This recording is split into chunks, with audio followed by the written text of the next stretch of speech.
Unless I'm from Rhode Island. Yeah, sure. Yeah. Yeah.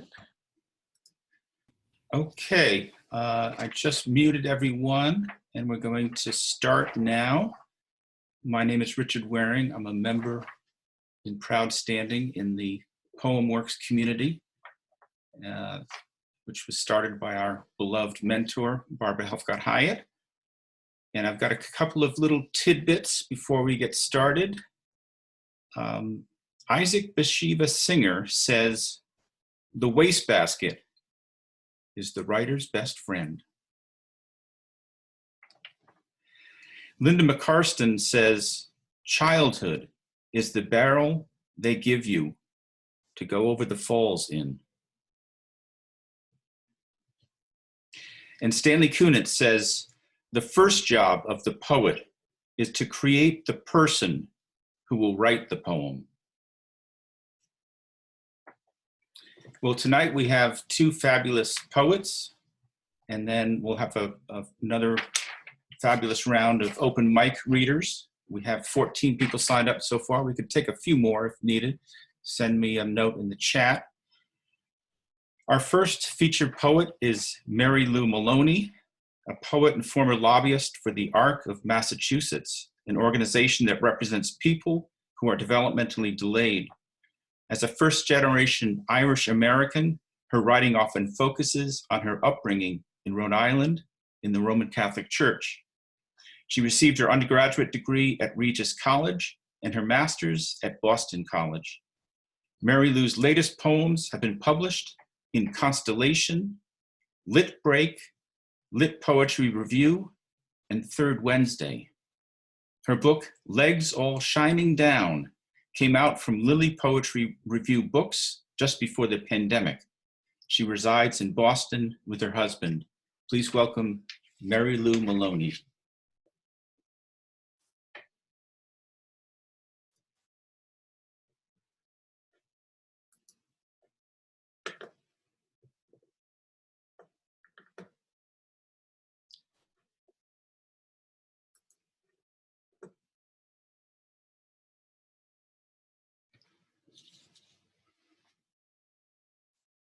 You got to unmute.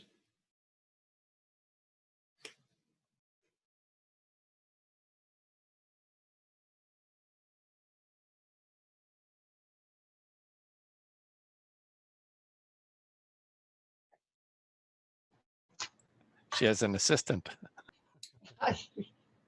All right, you got it now? I thought I was unmuted. I know. There you go. Okay, thank you. I have been sitting at Barbara's table maybe since I was 22 years old when I met Barbara at LaSalle Junior College. And she was a pistol then, and she's a pistol today. And we have to love her very, very, very much. I'm going to read from this is my book, Legs All Shining Down. And I have to thank Eileen Cleary for asking me if she could publish my book, which was pretty shocking to me.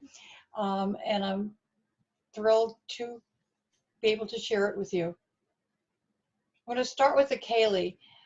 Most of these poems were written when I was in Ireland, in this little tiny town where my mother was born and my grandmother was born, and there must be 50 or 60 aunts and uncles and cousins who are all around there. So it's a wonderful, fun, entertaining place to be.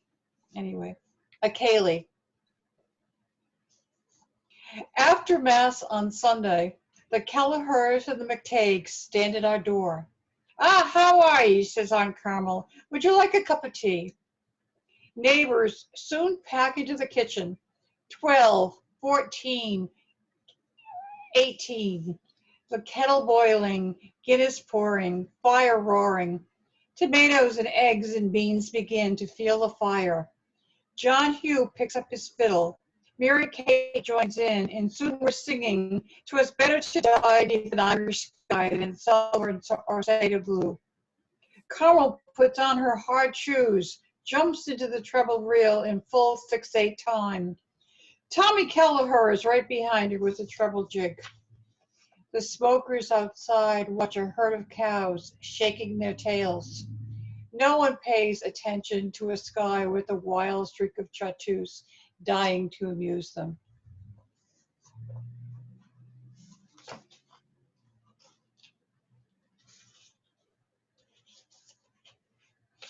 Tommy Flanagan, County Leitrim, Ireland. If one of the cows were in heat, he'd be out in the meadow, but not on Sundays when going to Mass. Outside the back door in his Sunday clothes, his voice takes over the house. Now, where do you think you're going with those bare legs shining down? We pray that somewhere are pairs of stockings, black ones, sunlight, bright pink. We dig and borrow and eventually come downstairs. Queen Siobhan, Yvelle and Veronica, Sisters Mary Eileen and Mary Catherine, Princess Mary and Elizabeth, lastly, my sister and me, ready to meet Uncle Tommy's hands. Sending tea to Ireland. It looks like a big fat turkey. The trick was to stuff all these things into a bedsheet laid on the kitchen table and make sure they stayed in place over the ocean to Mullinacella. A pair of my father's shoes, 3 neckties, one purple and yellow striped, my mother's black shoulder bag, 2 boxes of Lipton's tea, my lavender party dress, and my sister's 2 sizes larger. My mother hand-stitched the sheets and wrote out the address with a blue fountain pen. Who are these people, I wondered. I had only seen pictures of them lined up in our last year's Christmas dresses.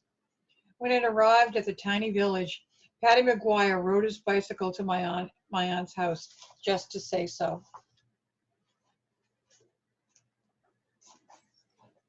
Peeling potatoes. When I hold my tongue at the tip of my lips, I laugh out loud at the memory of my mother, who loved the idea of preparing potatoes each night. Didn't matter the menu, as long as there was a spud on every plate. When she was young, she would be out on the bog with her father. The land is no good, he would say, as he held a brown poachine in his hand and shook his head. She'd dig a few respectable ones to take home for dinner. Now, sitting at the kitchen table with a linen towel over her apron, the skin drops into her lap, lay flat on top of each other like a plant waiting to blossom. She fills the pot with water, watches the milky starch spill over the sides, and nosedive into the stove. She says that when she was young, Lizzie Doyle was always peeking through the window to find out what they were having for dinner. She grasped her taters with the same attention as her Sunday missal, its pages as worn as the lids of her eyes. As comfortable in her kitchen as Father Brady at his altar, her expert wrist mashes and slices her circle of piglets, eating a host of laughing potatoes. Saying the rosary after dinner, 1956. We clear the blue Irish plates and silverware, finish our tea and soda bread, pull out the chairs from the kitchen table and kneel in front of our seat to begin our rosaries. Hail Mary, full of grace, the Lord is with thee. My knees stick to the gold and brown linoleum. I lean on the hard maple chair that always bruises my elbows. Count the squares of my pedal pushes, which become pentagons as my chin touches my neck. Blessed art thou among women, and blessed is the fruit of thy womb, Jesus. I try to picture little Russian girls in kerchiefs and wish they could wear white dresses and veils, bow their head to Father Conway, become as pure as we must be. Holy Mary, Mother of God, pray for us sinners. My brother's feet cram between the broom closet and a green plastic trash barrel. Not much room for the 6 of us. Sometimes I try the other side, but my legs touch the radiator. now and at the hour of our death. Amen. Voices hopscotch on the street, and we only on the second decade. I breathe into my beats, hoping that the communists stay out of Rhode Island. St. Patrick's Well, Honest-Healing Country Leitrim.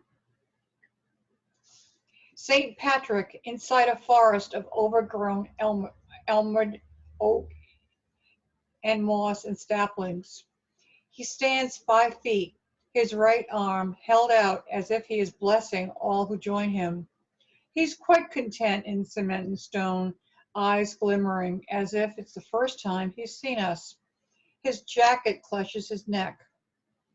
The water is loud and you can hear it as you get closer to the entrance. An orange hose feeds from the stream nearby. Each visitor gets down on her knees, taking a sip from this bubbly stream. We're all here to greet him. Each touches the ribbons and statues and rosary beads, turquoise and pink. See the pictures of visitors who sign their names, Madonnas and 1,000 trips of gold. Marie asked us to move into a circle and hold one another's hands. Our heads down, she thanks St. Patrick for giving each of us the strength and power to be here on this glorious day, for blessing her and her daughter, and ask him to take away the warts on Ellen Ann's hands and feet.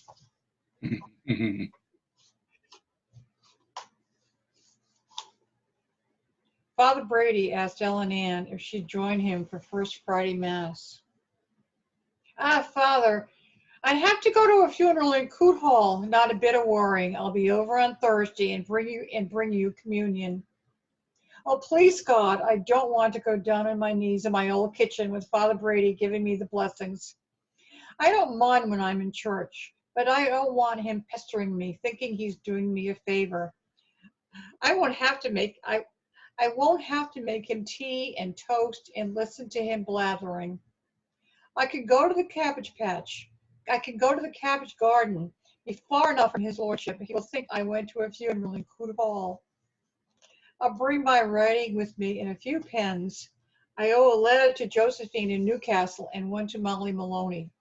I don't have much paper. There's some bags from McGuire's I could use. Josephine won't care what I'm writing on as long as she hears from me. I'll pack some bread and butter and tea. The old goat, you'd think he'd have better things to do than pestering an old woman with his prayers. Doesn't he know I'm well able to say my own prayers?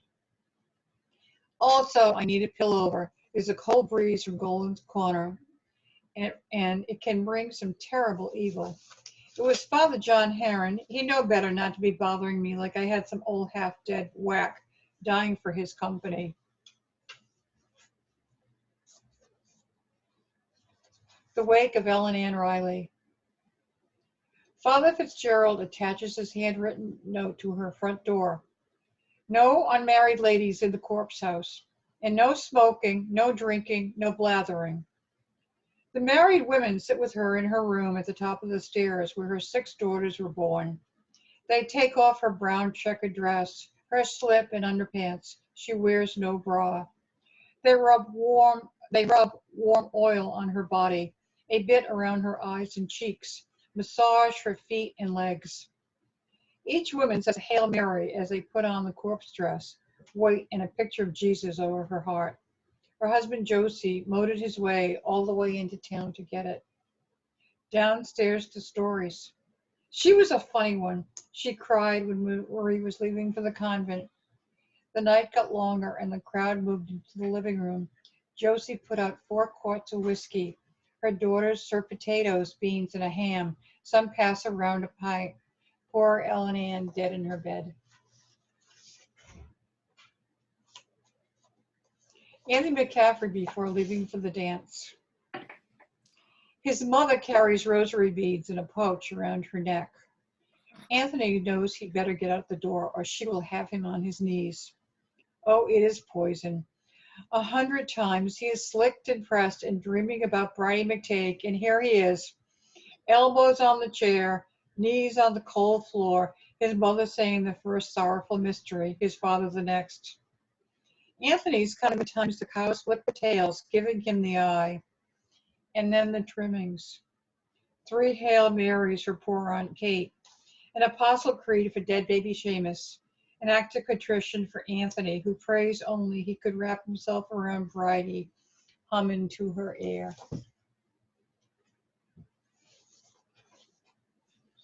This next one I wrote, I think it was 1969. And this is before they had water, and you had to go out and get it for the well. Going for water for the Yanks. The white cow helps me find where the brook is flowing. I did remember to wear Ellen Ann's old World War II Army jacket. My right leg's always a hassle, having to drag it along since the stroke. I take 2 pills and fill each. I take two pails and fill each. We have lots of cooking for the Yanks. I'll trump through the back lot and go through McGuire's cow path. They're not showy Yanks. No bagels, no earrings. They laugh out loud at my jokes. My knees know when it's time to go for water. Abigail, the cow, puts the side of her head on my arm. Look, the buds on the trees are just beginning to show their strength. Making a cup of tea. Making a good cup of tea is as important as making a good cup of tea is as important as putting in your teeth to start the day. Set a few scoops into the pot, none of them bags like they have in America. Boil the water till the bloody kettle gives out a big fat whistle and pour it in. Say 3 Hail Marys to give it plenty of time to brew, then pour it into a nice cup. Nothing plastic or God forbid paper. Else the devil himself will spit it right smack in your eye. Now pour it in a bit of milk straight from the cow. I used to use sugar, but I gave it up for Lent. See yourself down and say a novena to the Blessed Mother. And if you have time, say one for my dear mother. Remember, if you're going to make tea, make tea. If you're going to make water, make water. But you have a spot, missus. Taking the pledge. Tom, it happened when you're polluted. Wait a minute. Tom, it happened when you were polluted, hacking back the Guinness. I bet you didn't wait for the mold to settle, separating into its black body's cunning head. Your lips tasting the harp before it ever reached the glass. Perhaps you wandered out into the dark, poor Tom, your knees as stiff as Mary Divins, who always loved your ways. Did you find your car, poor Tom? Damn fool, you're dead now. You should have taken the pledge and changed your whole life. Stood before Father McTague, sworn you would thirst until your dying day. I love the men who take the pledge, the teetotalers, their gold temperature badges pinned to their lapels, cleaned and pressed, the other men laughing at them.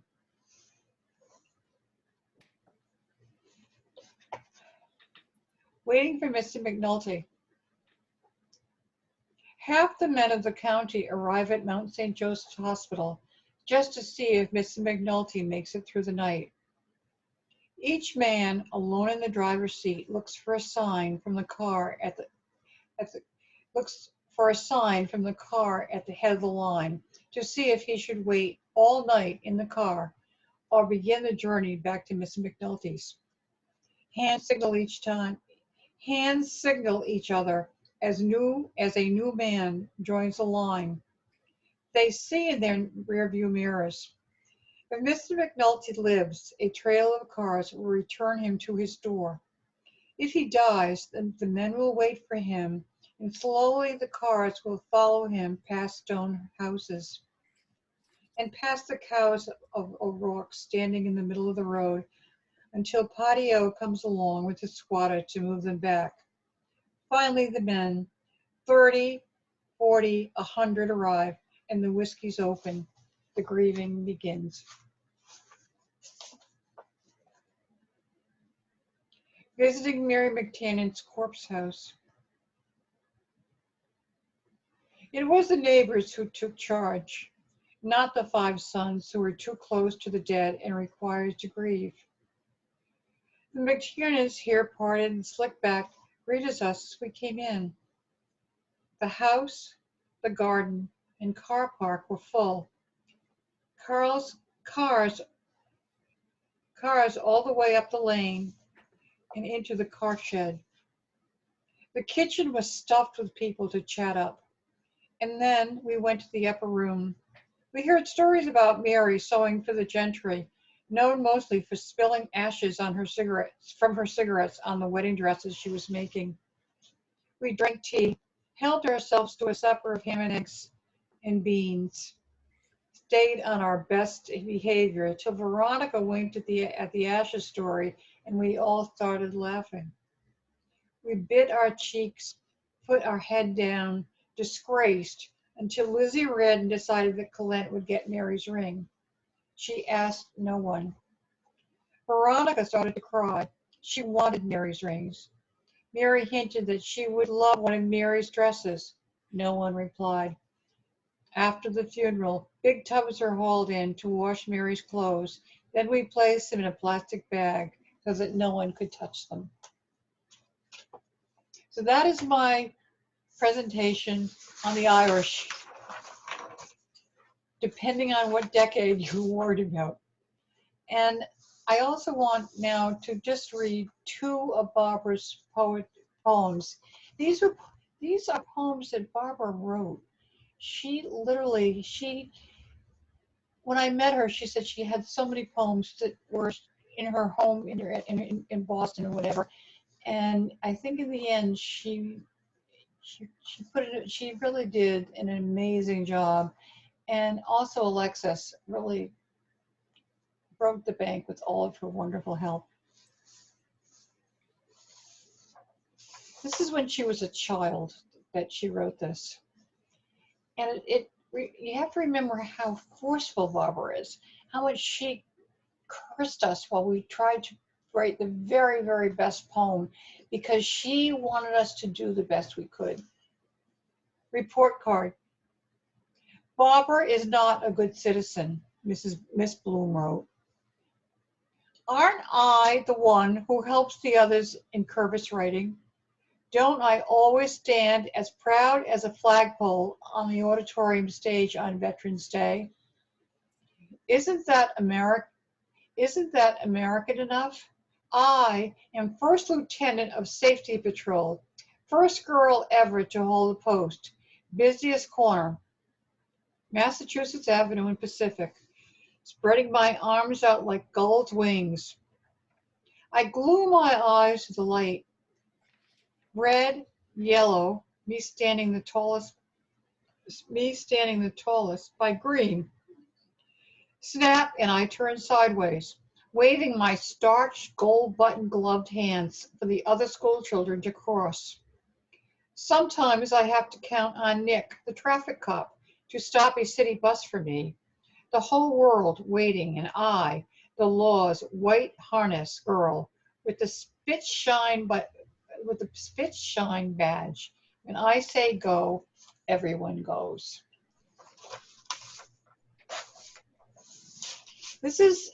She wrote this as an adult, but also refers to her childhood. It's called To Be Happy.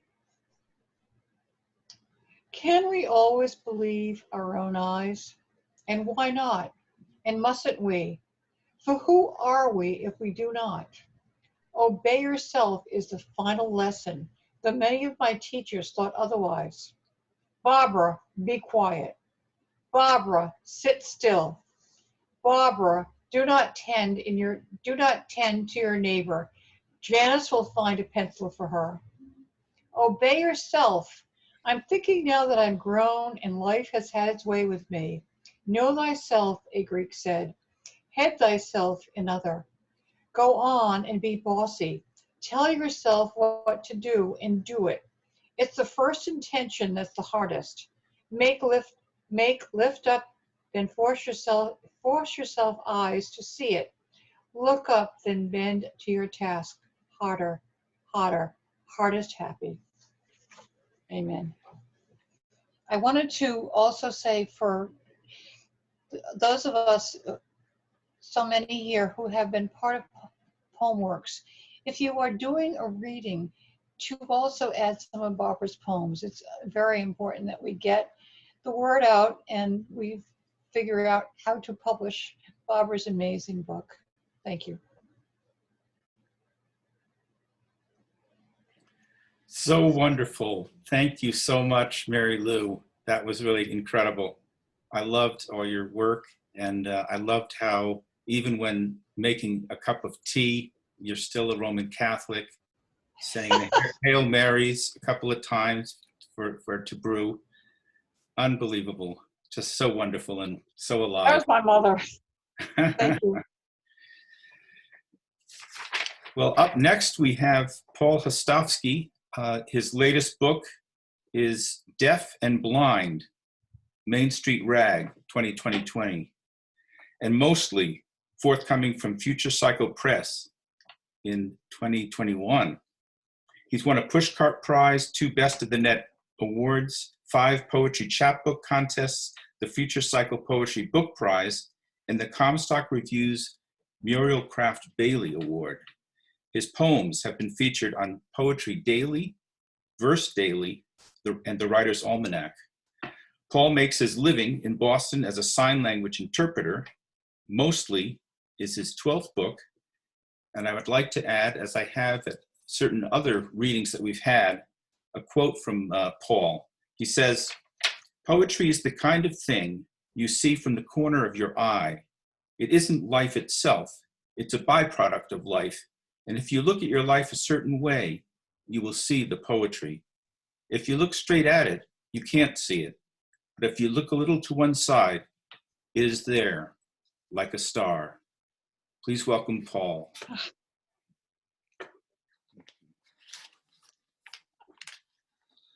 Thank you, Richard. And thank you, Mary Lou. That was wonderful. A lovely taste of Ireland. And so great to hear those poems by Barbara as well.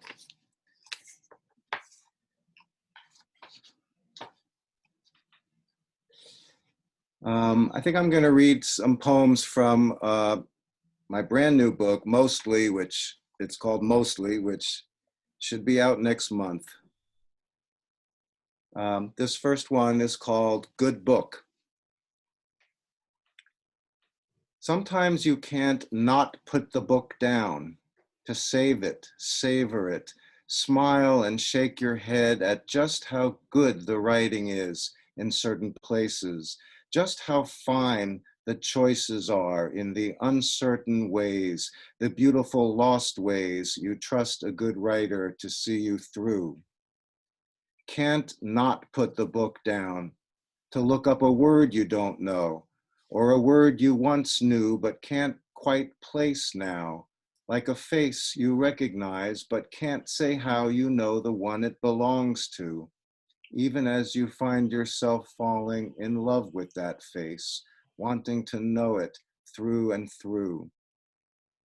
Can't not put the book down, just to sigh, stretch, look up at the ceiling and be in your body with the book closed in your hand, your finger inside it, holding your place, the disappearing place where you've been losing yourself deliberately, deliciously, abstemiously, like very fine chocolate, just a little at a time. Okay, maybe a little more.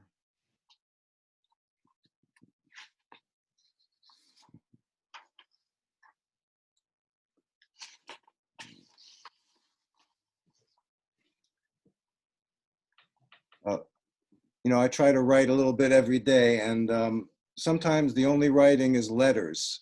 I've been a letter writer since I was a little kid when I had pen pals, so I do love to write letters, and I hate it when people don't write back. And a lot of people don't write back. Have you noticed that? So I wrote this poem to the people who don't write back. And I actually sent it to some of them, and lo and behold, they wrote back.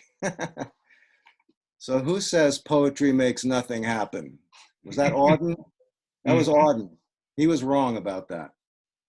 To the people who don't write back, maybe you haven't written because you're still reading and rereading what I sent you, giving it the kind of close read it deserves, the kind a lover gives a love letter, a Sumerian scholar gives a cuneiform tablet, a reader of poetry gives a poem she doesn't totally get but can't get enough of.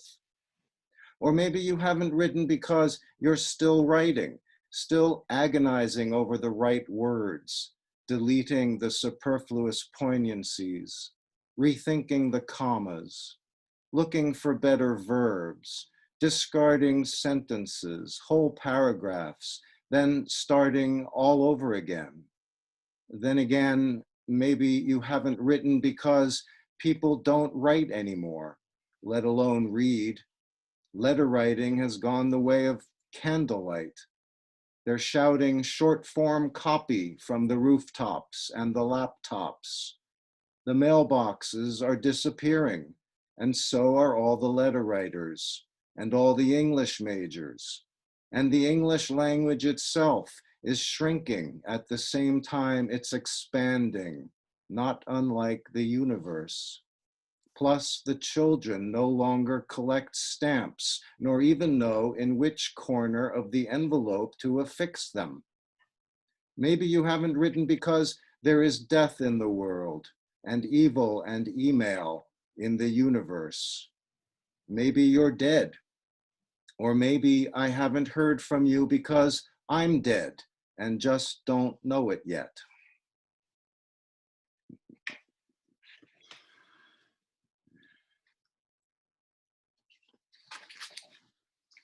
This next one is called What Happens When You Die? What happens when you die is someone has to pronounce your death, which is, of course, unpronounceable. There are no words for this, and yet we say death. We used to say death in Middle English, and before that, tot in Old High German, the final D properly pronounced like a T. It's called the pronouncement of death form, and someone has to fill it out. And it can't be just anyone. It has to be a physician, someone who ostensibly knows how to pronounce the name of the thing that killed you, and presumably knows its etiology, though probably not the etymology of death. And there's a good possibility he won't pronounce your name right, especially if your name is Hostovsky, which people are always mispronouncing and misspelling, even though it's properly pronounced exactly the way it's written.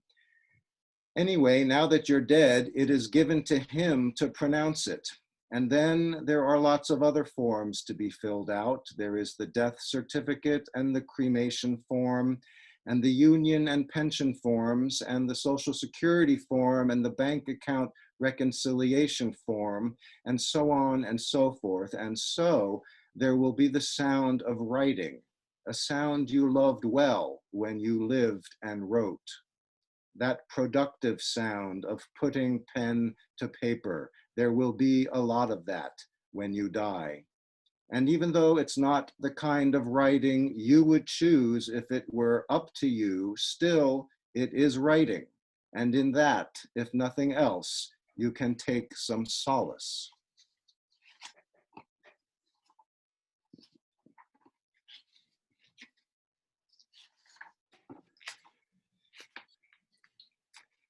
Okay, the next handful of poems are rated R for language and some sexual content. So what do they call that? Well, fair warning. This one's called Trump Inaugural Poem. You know, nobody wrote one for him, so I thought I'd step up and write one. Trump Inaugural Poem. Fuck you is a spondy. Fuck you, with the stress on the first syllable, is a trochee, whose rejoinder is either an I am, fuck you, or an anapest, no fuck you. Poetic meter and poetic devices are not only not boring, they are basic as breath, relevant as politics or sex. The dick in the White House is not my president is a good example of synecdoche, that part of him representing the whole of him, who does not represent me, who does not represent anyone I know, who does not represent anything I believe in, which is not only a fact, a true fact, but also a beautiful example of anaphora. I can't hear you laughing because you're all muted, so I'm hoping that you are laughing.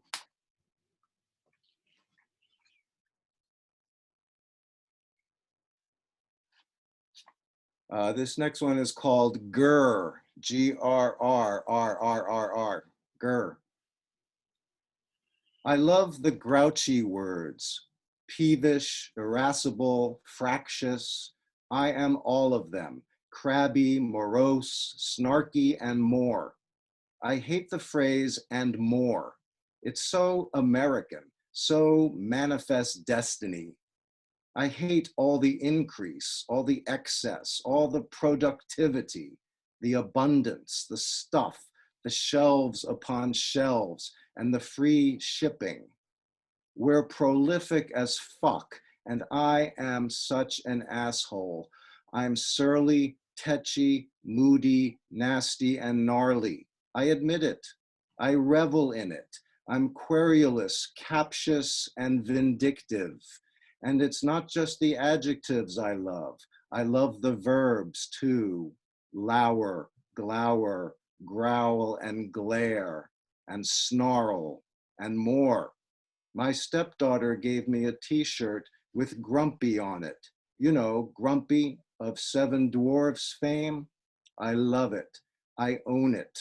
I wear it like a badge of assholiness, like a bellying flag. Listen, don't be an asshole if you can help it.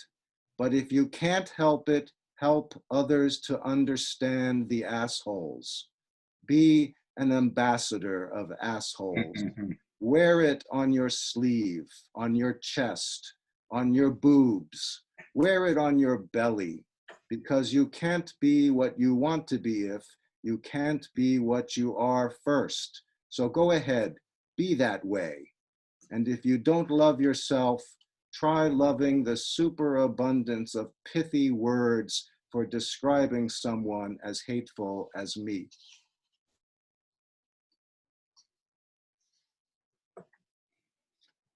How we doing for time here? Maybe a few more. We're good. Sure. This next one is a similar theme as the previous one.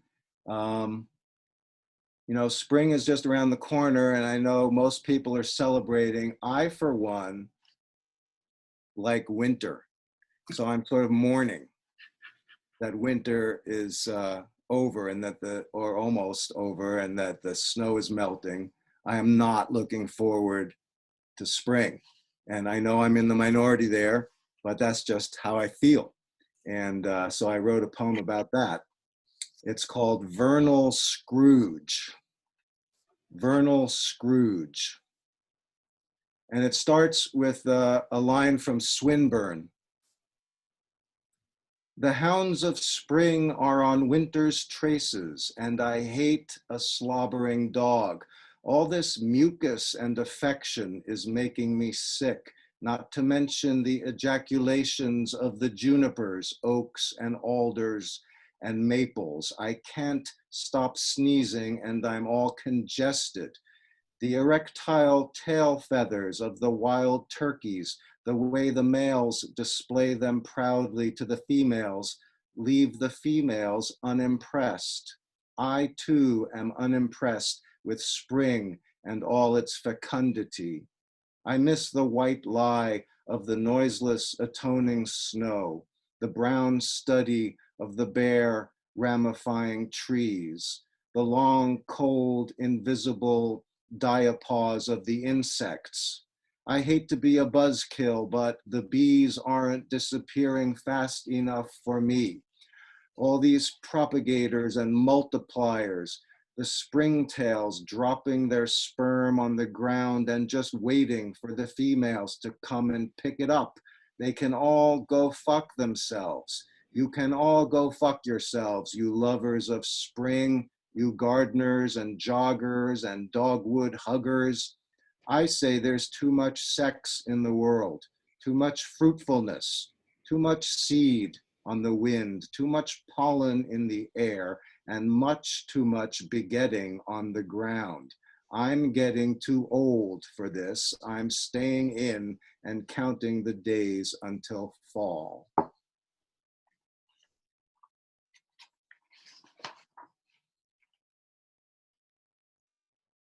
All right, maybe two more. This is called Poem at the Breakfast Place.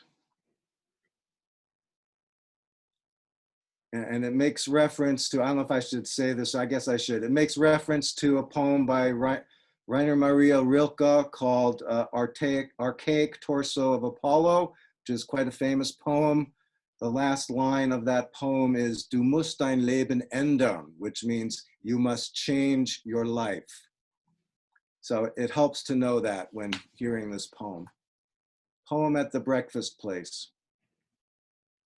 The girl who rings me up at the breakfast place is wearing a t-shirt that says breakfast sandwich in big letters across her chest. How's the breakfast sandwich, I ask her, not looking at her breasts, because I am by nature a fearful and shy man, and because I like talking about things without naming them, the way you sometimes can in poems. It's really good, she says, and gives me a smile that says she doesn't like poetry, but likes this poem so far. I would love to have that breakfast sandwich every single morning of my life, I tell her as I give her the money for my Earl Grey tea and apple cruller. You must change your order, she says, misquoting the last line of Rilke's Archaic Torso of Apollo.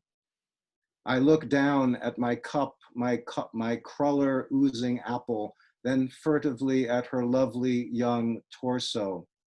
Life, I correct her as she hands me my change, frowning now, not with displeasure, but concentration, like she's really trying to get this poem.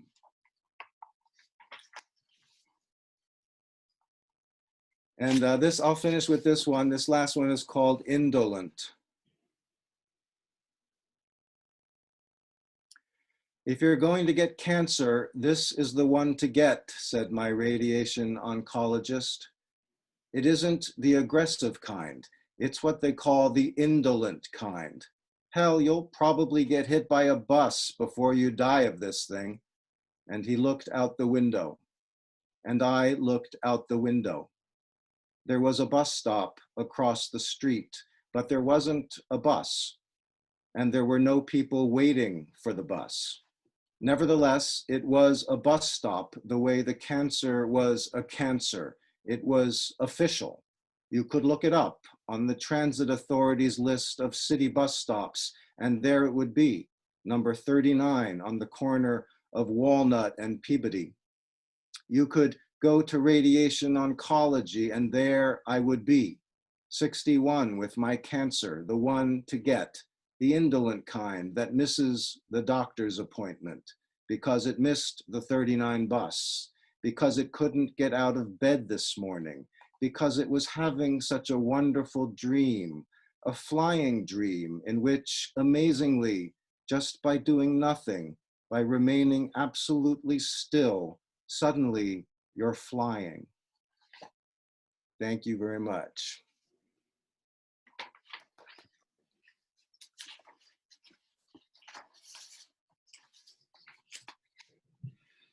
I would like everyone to unmute yourselves and to thank our two featured poets.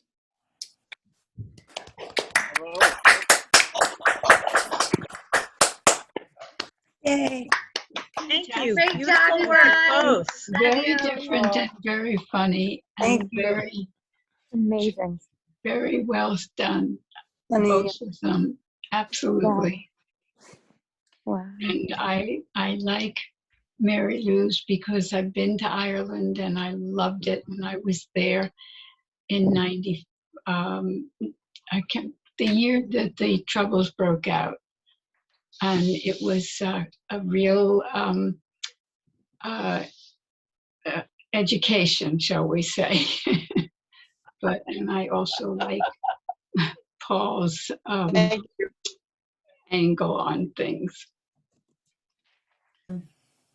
Well, we'll have time to mingle and talk afterwards. I do want to say that I have the perfect quote for you, Paul. It's a quote from Philip Larkin, and it has to do with your dislike of spring. He says, "Deprivation is for me what daffodils were for Wordsworth." Oh, that's great. I thought you'd appreciate that. Wordsworth. Never heard that before.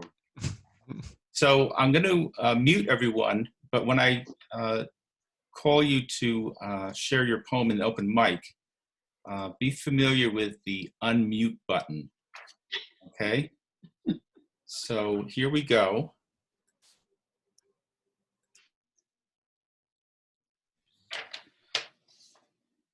And our first reader is one that we just heard from, Ellen Sarrett.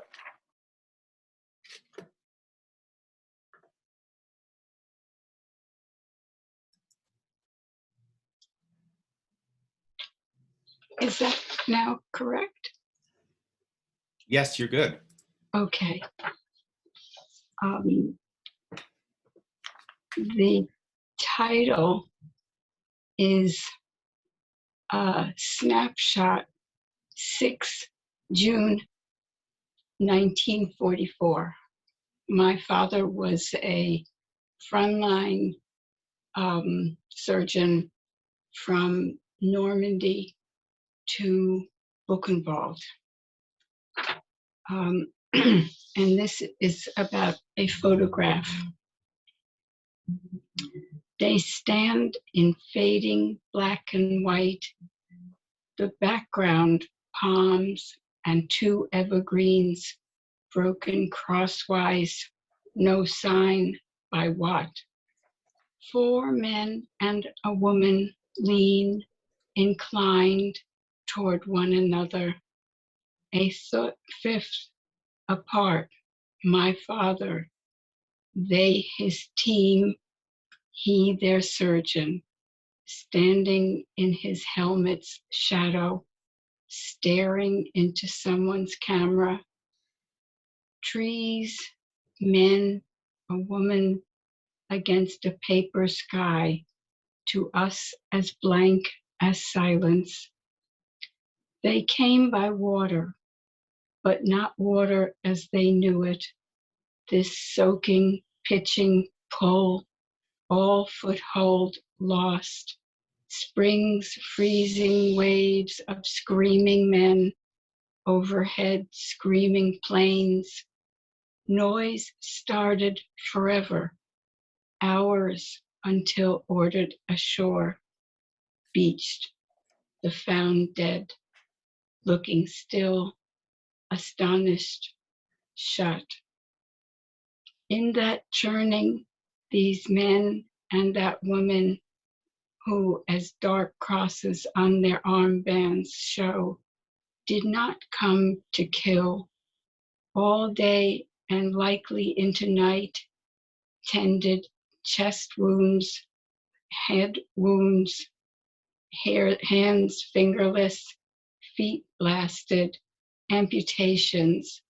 These their battles, until in this stolen sunlit break from death and stitching, war caught in France, they smile like the dead. Did the others, like my father, live to see the walking skeletons, the unwashed dying, and smell the stinking piles of death at Buchenwald? Did they, like him, take scenes to carry home, cameras loaded with shot horrors in black and white, or more truthful color, tightly curled inside? We cannot know their feelings that June day in a foreign Utah, although we guess we do, imagining that woman and those men whose names are lost, and my father snapped a moment resting, not bent on mending what they could and what they couldn't, humming maybe or whistling something about a Brit bird in Berkeley Square, yearning and maybe afraid to, each for their Ithaca. Wow, very strong, Ellen. Thank you so much. Thank you for letting me do it. Next up, we have Rick Ribstein. The radio turned itself back on. I swear, the radio turned itself back on. They shouldn't be able to do that. I was deeply frightened. When I turned it off a second time, it turned back on inside of me. A stern voice of instruction said, "It's the music inside of you." I strived to obey, but only found the tinny sound of absence. I seek an ancient voice in the junk of modernity. Do not mock me without asking whether I resemble you. Thank you, Rick. Connemara Wadsworth.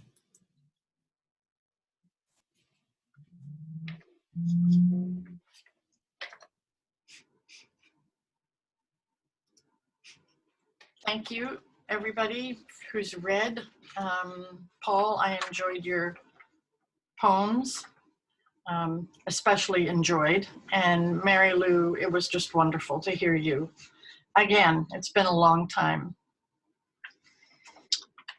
This is a poem called The Cockermouth River at Sculptured Rocks in Groton, New Hampshire. This river cut in colder, older seasons of Earth's lengthy timeline, smoothed granite boulders as it ran south, sculpting rock faces, drilling holes.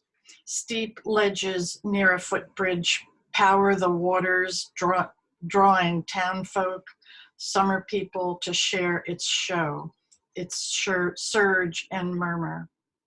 I bring guests to see how the force of water over eons can change all things in its path. Families and teens come for the pools that gleam beneath outcroppings. Some seek to leap an airborne thrill. I am not alone standing aside, watching others splash into the chill of running water, of tempting fate, the heat of daring to join the surge, the endless flow of water. Imagine the wild power of glacial snowmelt in its storm downhill, scraping up woodland debris and sand, pushing its tonnage forward. What sounds did this Armageddon let loose as it buried and tore whatever was in its way? Thank you. Thank you. Steve Nickman. Thank you. Another January 6th poem. Insurrection January 6th, 2021. The God of destruction has chosen this day to reveal himself in his vast Picassian glory. He treads horned and naked through the elegant rooms of the quiet library, braying, displaying his details for all to see, beckoning the sad, unaccompanied children who have never seen such whiteness in their lives. And they follow him from hall to hall as he instructs them in the arts of mockery and befoulment, rewarding his favorites with ambiguous pats on the head. And the statues crash down one after another, and he smiles. They had never imagined such a big, fair-haired camp counselor, so pleased with himself, and pleased with themselves now. They bray along with him, compete with each other into a dissonant chorus of brays, while in a terrified closet, the librarian hides and prays. Nice Thank you, job. Steve.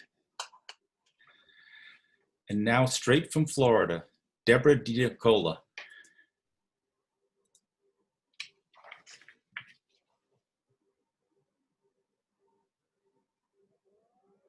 I'm sorry, I have to. This is a poem from an exercise from Tony Hoagland's book, The Art of the Voice, which is he's got some really good prompts in there. It's called The Attachment. It turns out I'm not over the attachment. I can't just browse and choose. But why was my choice the lousiest one? The one that yanked at my neck like a diamond-studded collar a French poodle would wear. And the poodle, scruffy, unkempt, that would be me. And I've always felt adverse to poodles of all the annoying dogs, for Christ's sake, the truly ridiculous, curly-cued, cosseted, overly inbred canine of kings, who wore velvet slippers with embroidered foxes on their toes and knee-length silk for socks. But back to the poodles, or what I became with the attachment, that preening coquette. If only it hadn't been opened or was formatted differently. Too bad it wasn't rich text, because finances were my problem, or his problem with me, like I had no dowry, as in olden days where I would have been too poor to even own a poodle. And one could not just make a marriage in certain societies with a non-refusable offer, a house of mirth scenario without the final poison. Less dramatic, you would assume, though Lily Bart's death took less than a few hours, whereas my no rest in peace added years to my face, my system infested with allergens, if not coral hydrate or nightshade or hemlock, just tricky irritants suppressing my breathing, strangling bronchial branches, which made living painful for, so far, the rest of my life. The exercise was to use common language. Thank you. Wonderful. Next up, we have Carly Abbott. Hi, I have a poem called FONK, F-O-N-K. It's an acronym. A life is not pleasurable when you feel as if you're constantly walking on eggshells. It is not with peers, though. Rather than peers, it is with future. They call it FONK, fear of not knowing. Throughout most of my life, I can recall loved ones dying left and right. Now it is like a game of cat and mouse with my loved one's health. I can't help myself but feel so anxious. I do not like to fortune tell my future, but the thought often lay in the back of my mind, leaving me utterly disturbed. It is like an overwhelming nest of anxiety driven by a fear that is constant. I do wish the best, and sometimes you have to leave it to the hands of higher power, or else you will remain and death will conquer and you will cower. Thank you. Thank you so much. Gray Held. Deborah's face stayed up on the screen during that last one. Okay, never mind. Mary Lou and Paul, thank you so much for that reading. I was spellbound to both your readings in different ways. This is landscape number 17, fenced-in yard at Beth Shalom home. Near the defunct concrete fountain, my mother kneels, parts the scraggly grass, looking for her lost pearl necklace. She has no such necklace to lose. We sold it. Nothing of value can be kept here. Conscripted into her mission, I stoop to help her search, but discover only pebbles, twigs, a bug. She is parting the grasses the way long ago she feathered apart the hair on my head, searching for the swollen dome of the deer tick, her slender fingers on their gingerly mission. She drew the thing from my thick blonde thatch, filled it was with my heart's lucid fluid, glistening like a ruby. Wonderful. Thank you. And now, Margot Wazansky.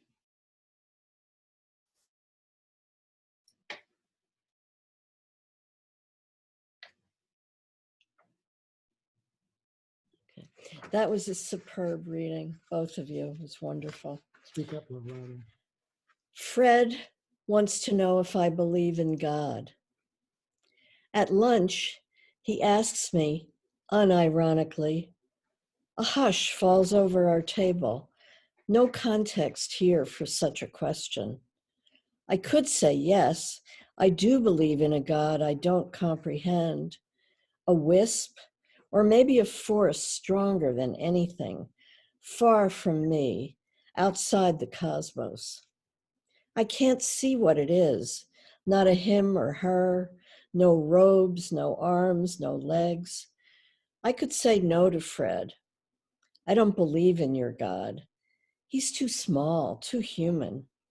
And how could you still believe anyway, Fred, after he took your daughter, gave her a stupid infection from a fall in the road? I look out of my eye sockets and I feel a power near me or in me.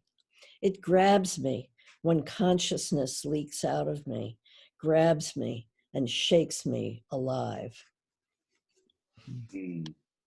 Wonderful. Thank you. Pamela Gem.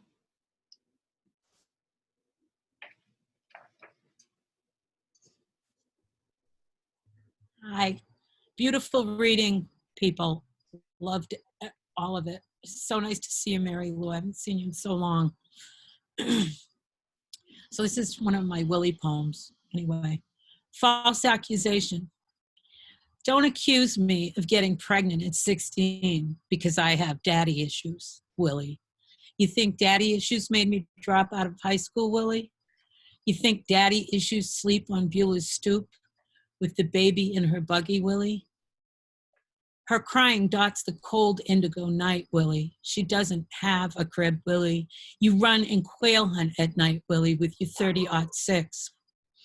I need a box of Pampers, some formula. I'll pay for me and my baby, Willie. Willie, you've got daughter issues. Thank you. Thank you, Pam. Glenn Koenig.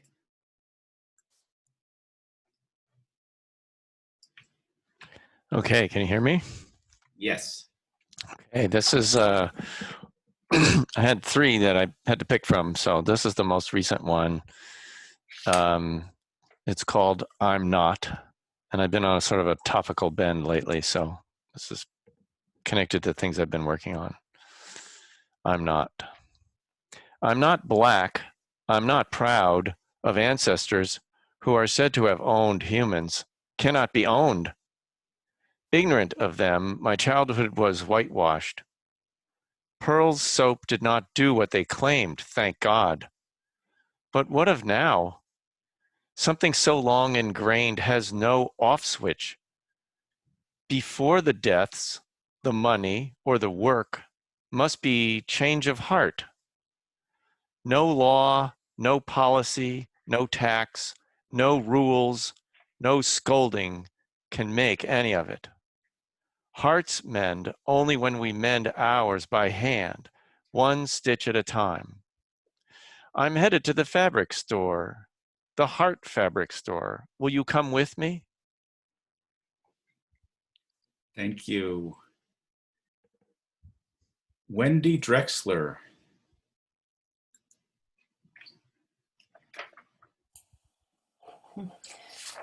Oh, hi, everybody.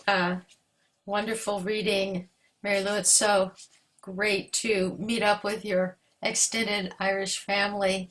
Again, I feel like they're old acquaintances, and to hear your poems really come together and be heard this way is great. And Paul, love your work. I love how you take a small moment and just work it and keep going.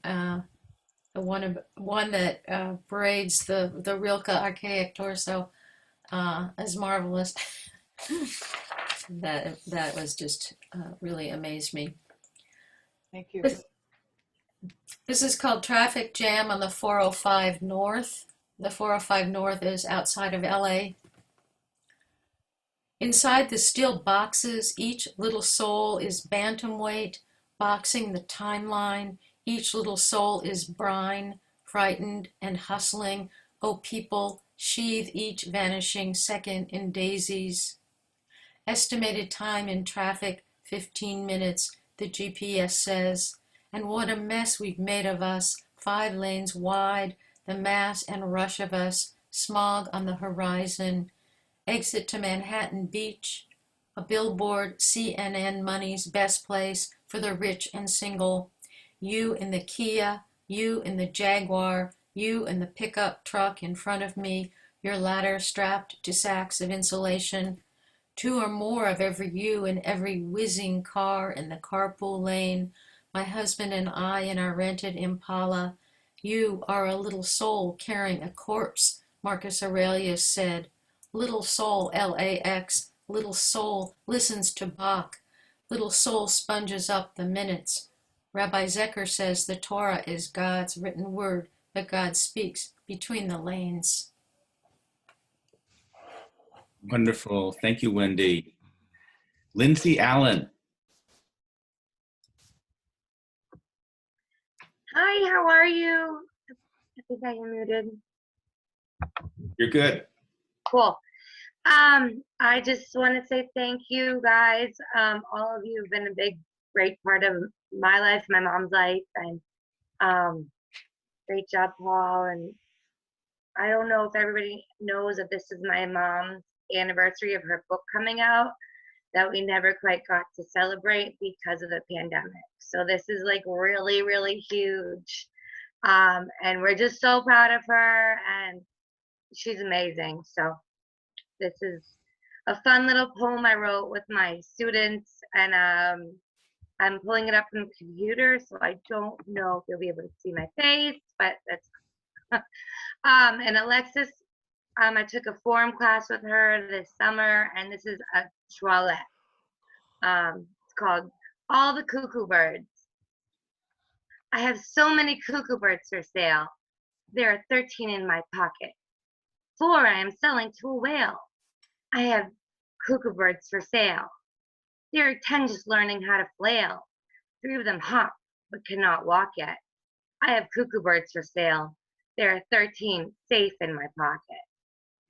So, thank you. Appreciate you guys. Wonderful. Speaking of Alexis, next up, Alexis Ivy. Whoop, whoop. Thanks. It's good to be here. Good to hear everyone tonight. This is a brand new poem. Citizenship Exam. We the people means the guy who showed me which heads of lettuce were freshest at the Star Market yesterday. We the people pledge to help the unhoused. We the people sometimes are a family of 5. We the people have the right to a public park in daytime, right to lie in the mowed grass and get grass in our hair from lying in it. We the people put fingertips into that ground and have the right to wash our hands in public water or keep the dirt there until never. We the people serve our country by explaining to my father what he/they means. We the people promise to call ourselves American whenever we feel American. Thank you.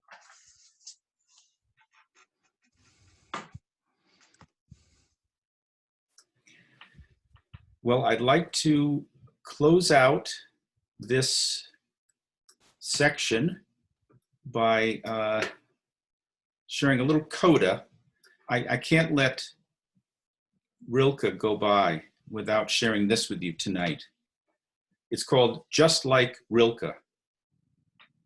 I'm ready for my castle, nestled in a European mountainside, just like Rainer Maria Rilke's, brought to him by some wealthy widowed countess. I'll leave my wife and children, if I have any, to cling to ancient marble dug from the storied depths, flung to these starry heights, while Rilke's angel scares the bejesus out of me and turns adrenaline into my opus by candlelight at night. I'm ready. Bring it on. My pencil is razor sharp and ready for the task.